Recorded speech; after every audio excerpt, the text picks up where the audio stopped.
Glaciers are disappearing more quickly than scientists previously estimated.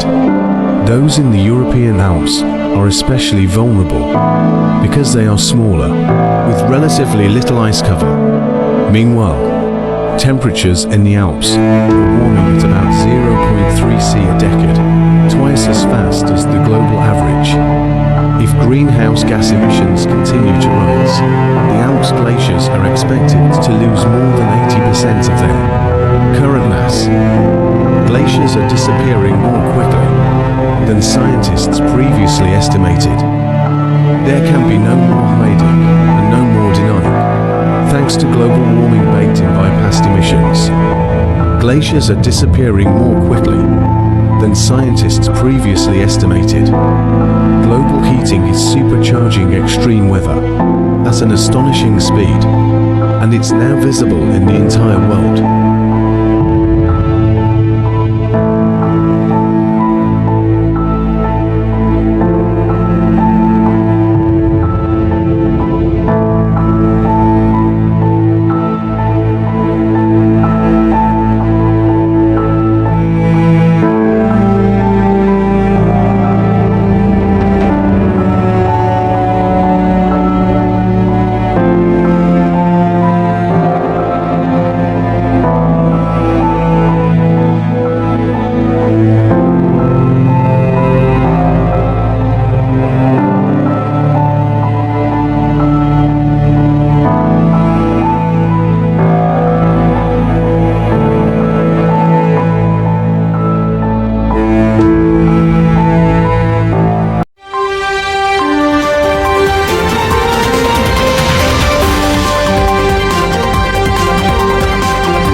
Maayong adlaw Pilipinas, maayong adlaw kalibutan.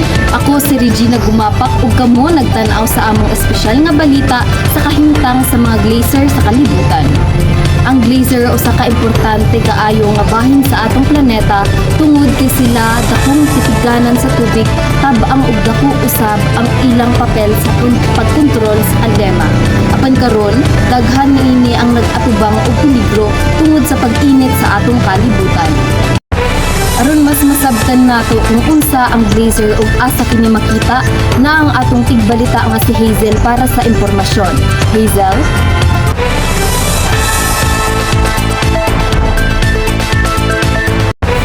Maayong adlaw ug salamat, Regina.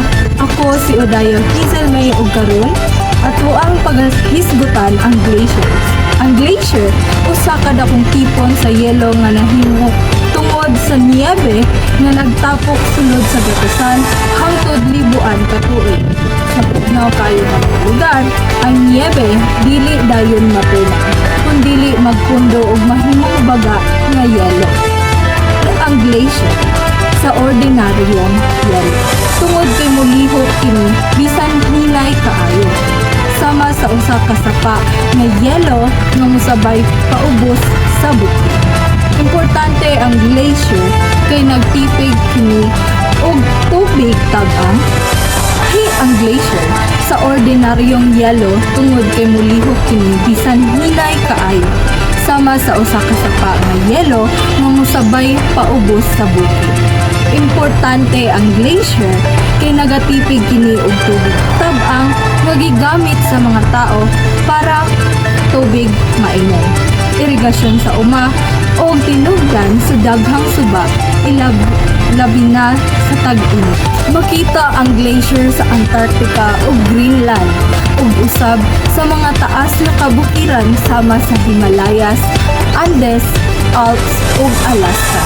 Kini nga mga glacier maoy nagsuporta sa kinabuhi sa milyon-milyon ka tawo nga nagpalibot niini.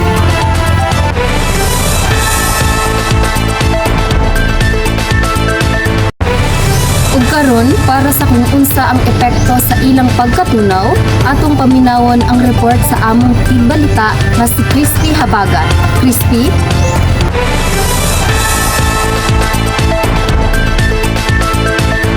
Salamat, Regina. Sa karon nga panahon, daghang glacier ang nagkagamay ug nagkatunaw. Sumala sa mga siyentista, mas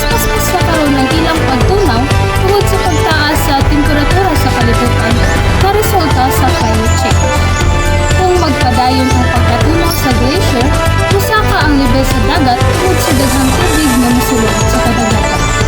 Kini mahimong hinungdan sa baha sa baybayon, pagkawala sa puy-anan sa mga hayop, ug peligro sa mga komunidad nga duol sa dagat. Dili lang baybayon ang apektado, sa mga nasod nga nagsalig sa glacier isip tinubdan sa tubig.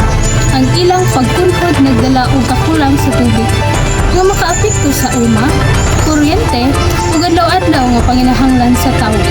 Regina?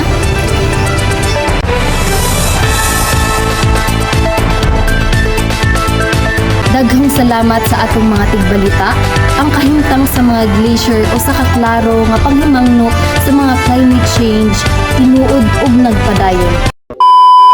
People are suffering. People are dying. Entire ecosystems are collapsing.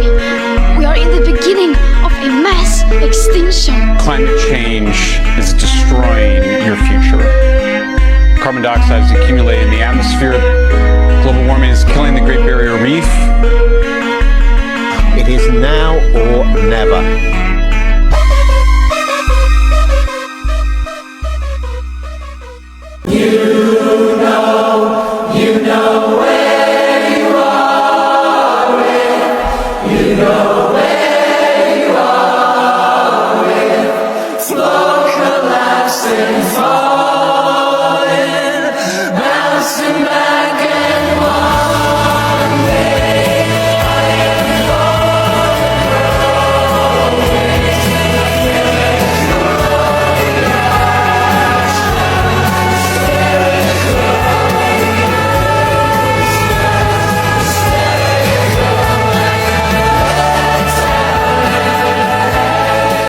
Iceland makes a statement. It's impossible not to stand here and be in absolute awe of the beauty of this island. It's known as the land of fire and ice, but the ice is disappearing. Now, scientists are warning that in 75 years from now, almost half of these glaciers could, and they're actually saying will, be gone. Now, this is the direct result of climate change. These are shards of ice that have broken off the main glacier, washed out to sea, and have washed up on what is now a very famous beach here in Iceland, bringing hundreds of thousands of tourists here every year, perhaps not quite aware that what they're seeing is literally these glaciers crumbling. This is testament to a changing world. This is a very sad reality. Glaciers aren't just melting here in Iceland, they're melting all over the world, which is why climate scientists and activists keep on sounding the alarm.